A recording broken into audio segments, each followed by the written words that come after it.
अंग देश के एक नगर में एक पराकंड पंडित रहा करता, जिसका नाम रुद्रकेतु था। ब्राह्मण वेद वेदांत उपनिषद और पुराणों का महान गाता था। उसकी पत्नी का नाम शारदा था। शारदा एक धर्म नारायण और पति की सेवा करने वाली आदर्श नारी थी। पति पत्नी दोनों ही गणेश का पूजन करते थे। उचित समय पर शारदा ने 2 पुत्रों को जन्म दिया। माता पिता ने उनके नाम कर्मश देवंतक और नाराकत रखे। दोनों बालक जन्म से ही विलक्षण प्रतिभाव के स्वामी थे। नगरनिवासी अक्सर रुद्रकेतु के घर पधारते और देवंतक और नाराकत को देखकर रुद्रकेतु के भाग्य की सराहना करते। देवंतक और नाराकत कुछ और बड़े हुए तो उनकी कीर्ति दूर दूर तक फैलने लगी। देवता लोग भी बालकों को देखने रुद्रकेतु के पास पहुँचने लगे। ऐसे ही एक बार घूमते घूमते देव ऋषि नारद भी वहाँ पधारे।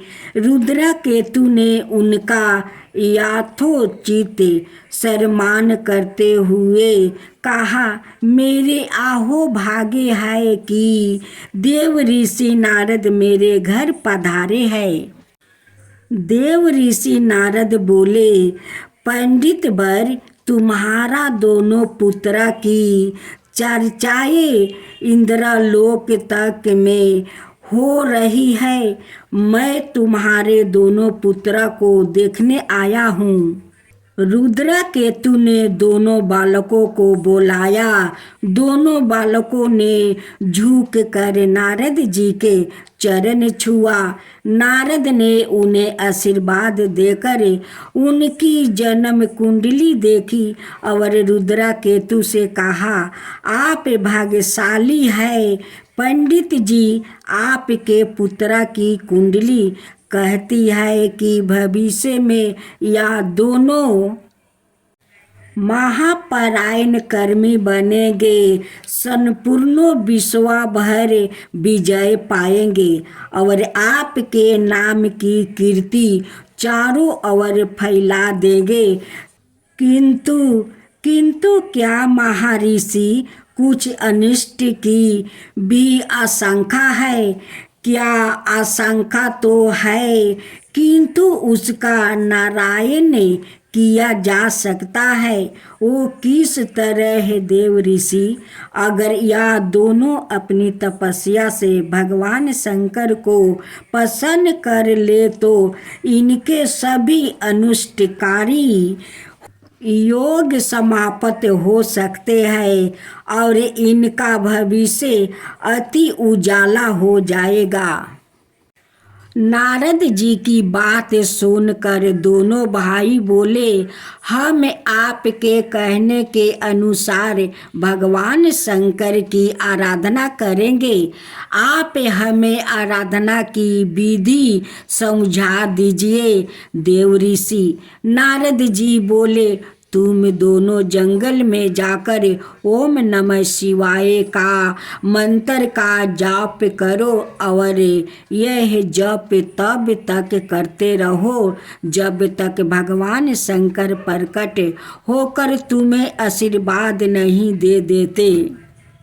तदुपरांत देव ऋषि नारद तो वहाँ से चले गए और दोनों भाई दृढ़ निश्चय लिए मगन को चले गए। वन में जाकर दोनों भाई भगवान शंकर की कठोर तपस्या में लीन हो गए। वर्षों तक दोनों भाई ने इतना कठोर तप किया कि अनंत भगवान शंकर को आना ही पड़ा। उनकी कठोर तपस्या से प्रसन्न होकर शंकर ने कहा, मैं तुम दोनों की तपस्या से प्रसन्न हूँ, मांगो। क्या वर मांगते हो? देवंतक और नाराकत ने भगवान शंकर को प्रणाम करके कहा, प्रभु, यदि आप हमारी तपस्या से प्रसन्न है तो हमें ऐसा वर दीजिए कि हम तीनों लोकों पर अपना शासन कर सके।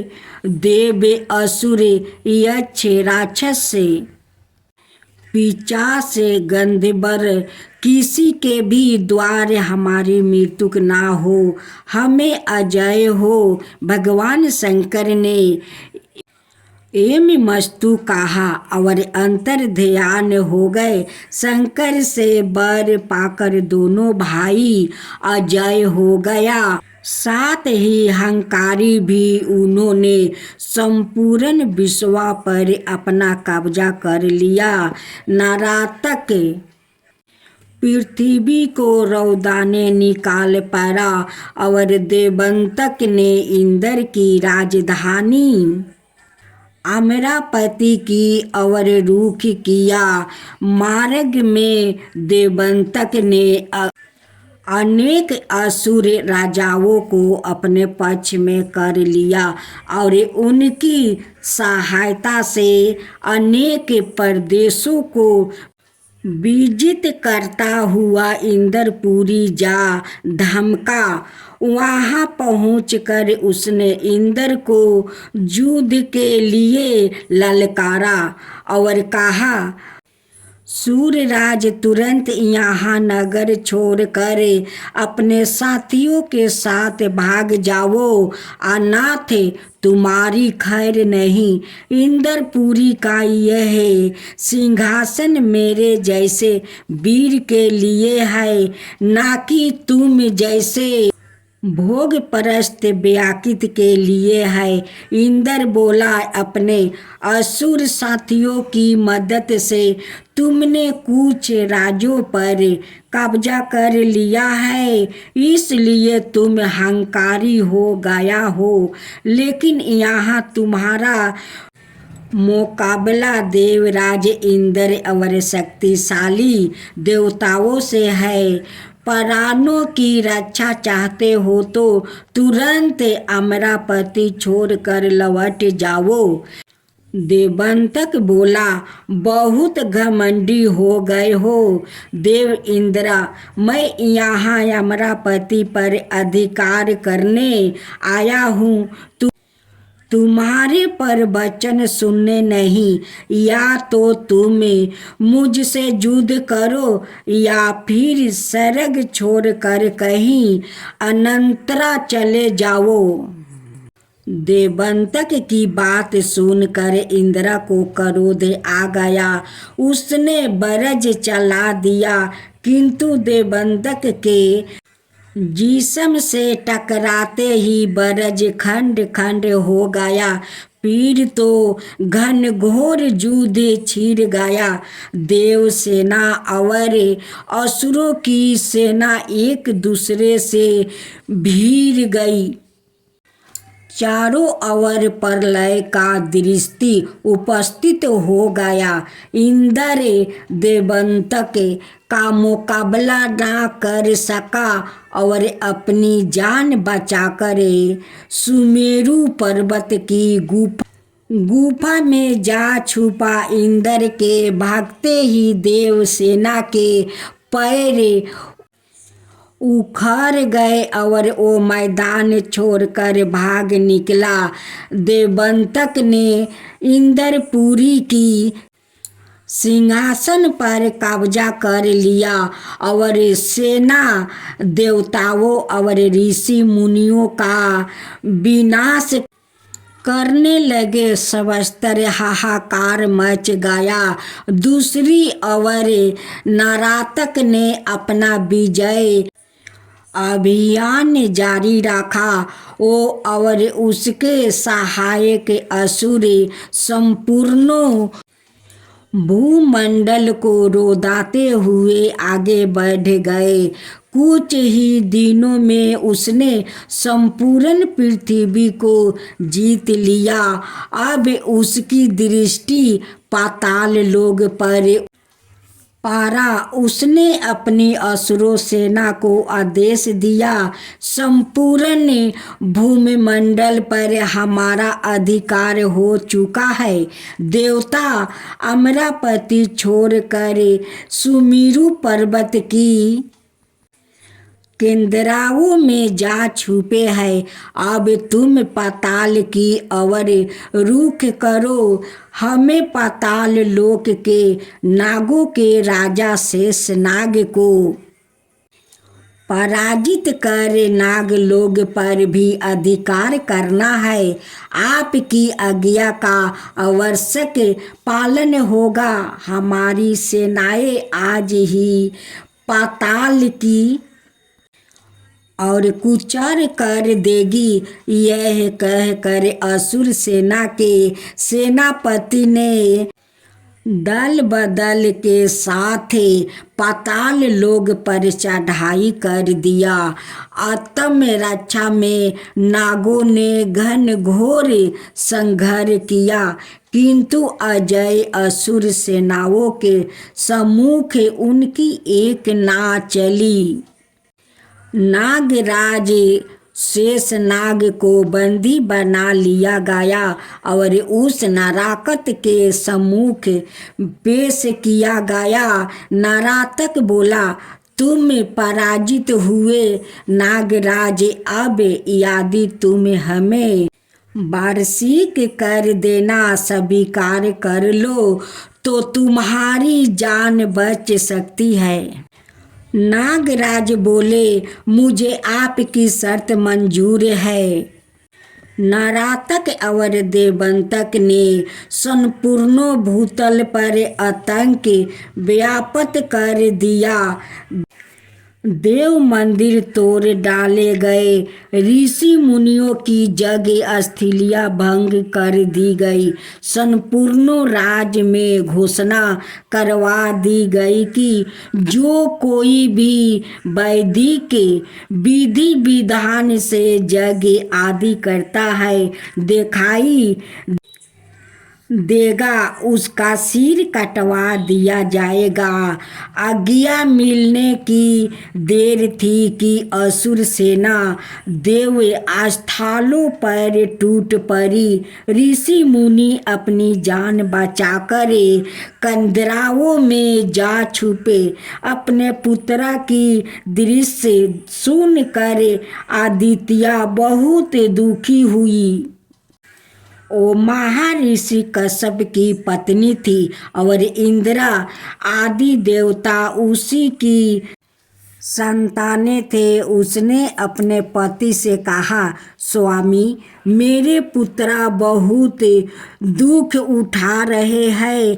नरातक और देवंतक ने उन्हें अमरावती से बाहर निकाल फेंका है। जान बचाने के लिए वो पर्वत की गुफाओं में भटकते फिर रहे हैं।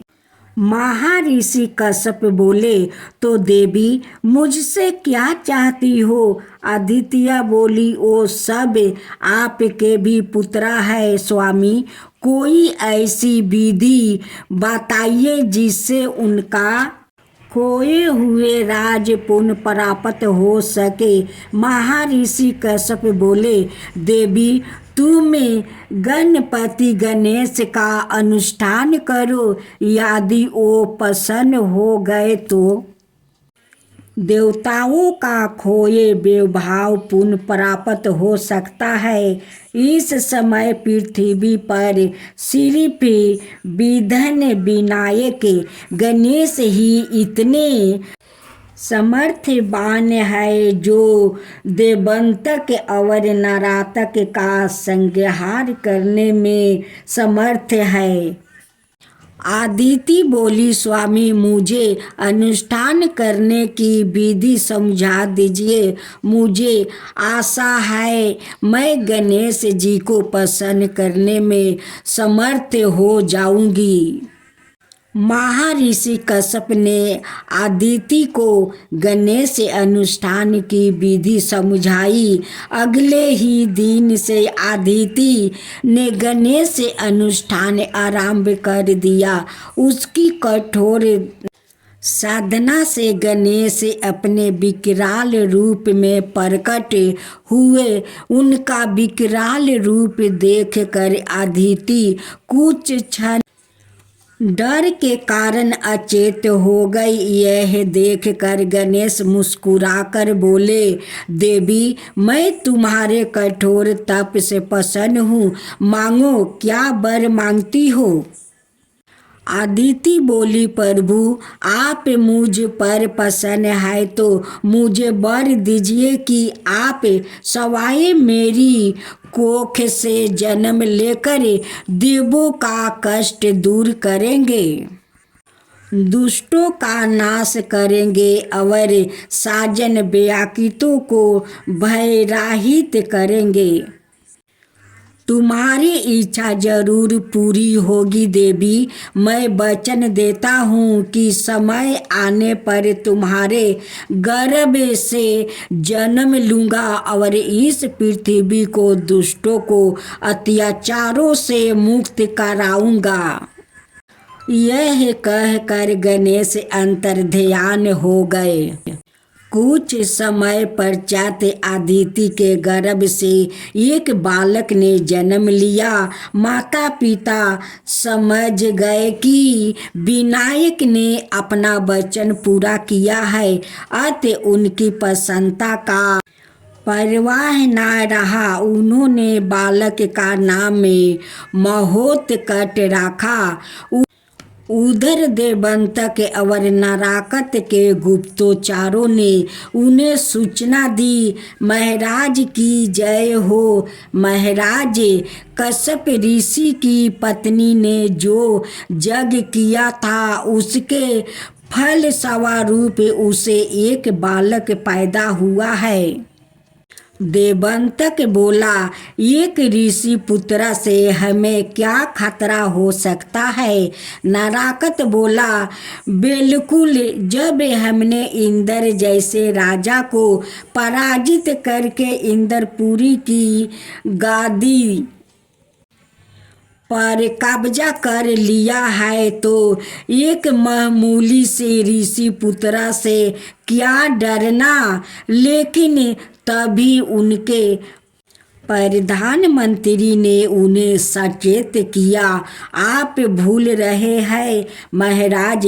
आदिति ने गणेश का अनुष्ठान किया था और गणेश ने उसकी साधना से प्रकट होकर उसे आशीर्वाद दिया था कि वो सवाए उसके गर्भ से उत्पन्न होकर देवों की सहायता करेगा और देवताओं का खोए वैभव उनके पुण्य दिलवाएगा। प्रधानमंत्री की बात सुनकर देवंतक बोला, तब तो प्रस्ताव में चिंताजनक बात है। इसमें पहले कि वो बालक हमारे लिए खतरा बने उसे तुरंत खत्म कर दो। वीरराज नाम की राक्षसी को उसे समाप्त करने भेज दो। वो अपने छल बल से उस बालक को समाप्त कर देगी। आदेश पाकर वीरराज राक्षसी कश्यप ऋषि के आश्रम में पहुंची, किंतु इससे पहले कि वो बालक महोत्कट का कुछ अनुष्ट कर पाती, महोत्कट ने उसे पहचान लिया और उसने योग बल से उसे भस्म कर दिया। वीरराज की मृत्यु का समाचार सुनकर असुर चिंतित हो गए। इस बारे देवंतक ने उद्धृत और ढूंढर नामक 2 राक्षसों को महोत्कट को समाप्त करने के लिए भेज दिया और उन्हों आज्ञा दी, तुम दोनों भेष बदलने में पुट हो। तुरंत भेष बदल कर केशव ऋषि के आश्रम में पहुँचो और जैसे भी हो सके उस बालक को समाप्त कर दो। आज्ञा पाकर दोनों राक्षसों ने सुंदर तोतों का रूप धारण किया और उस स्थान पर जा पहुँचे जहाँ माता अदिति बालक महोत्कट को कटोरे में भर कर दूध पिला रही थी। जैसे ही महोत्कट ने दोनों तोतों को देखा तो दूध पीना छोड़ दिया और माँ से जिद करने लगे, माँ देखो कितने प्यारे तोते हैं, या दोनों तोते पकड़ कर मुझे दे दो, मैं इनके साथ खेलूँगा। माँ बोली, लेकिन बेटा यह तोते तो आकाश में विचरण करने वाले मुक्त पंछी है, या मेरी पकड़ में कैसे आ सकते हैं। माँ की बात सुनकर महोत्कट माँ की गोद से उतरे और बोले, माँ तुम यही बैठो, मैं उन्हें पकड़ कर लाता हूँ। यह कहकर बालक महोत्कट बज की तरह तोतों पर झपटे और दोनों तोतों की गर्दन पकड़ ली। तोता भेष धारी दोनों राक्षसों ने महोत्कट पर चोंच और पंजों से वार करना आरंभ कर दिया, किंतु महोत्कट ने अपनी पकड़ ढीली नहीं की। अंत में उन्होंने दोनों तोता की गर्दन इस कठोरता से दबाई कि तोता भेषधारी दोनों राक्षस पीड़ा से छटपटाने लगे और उन्होंने दम तोड़ दिया। बालक महोत्कट ने दोनों तोता का एक और फेंक दिया। दोनों राक्षसों के गिरने से इतना शोर पैदा हुआ कि जमीन हिल गई। अनहोनी की आशंका से ऋषि मुनि अपनी कुटियाओं से बाहर निकल पड़े। एक ऋषि बोला है, या शोर कैसा, कहीं भूकंप तो नहीं आ गया। दूसरा ऋषि बोला, चलो चल कर देखते हैं। भूमि पर गिरते ही दोनों राक्षस अपने वास्तविक रूप में आ गया। आश्रम वासी नर नारी आश्चर्य और भय से उनके काले पर्वत जैसे आकार को देखकर आतंकित होने लगे। अरे ये क्या, ये तो राक्षसों में कैसे बदल गए। अवश्य ही ये दोनों देवंतक और नरातक ने भेजे होंगे, किंतु हमारे वीर बालक महोत्कट ने इन्हें मार गिराया है। ऐसे वीर बालक का तो भरपूर स्वागत किया जाना चाहिए। बालक महोत्कट ने ही आज आश्रम की रक्षा की है। लोगों का यह अनुमान बिल्कुल ठीक है। महोत्कट प्रस्ताव में ही विघ्न विनायक गणेश जी का अवतार है। फिर क्या था, ऋषि मुनि और उनकी पत्नियां महोत्कट की स्तुति करते हुए प्रसन्नता से नाचने गाने लगे। साथ ही महोत्कट की जयकारा के नारे भी आश्रम में गूंजने लगे।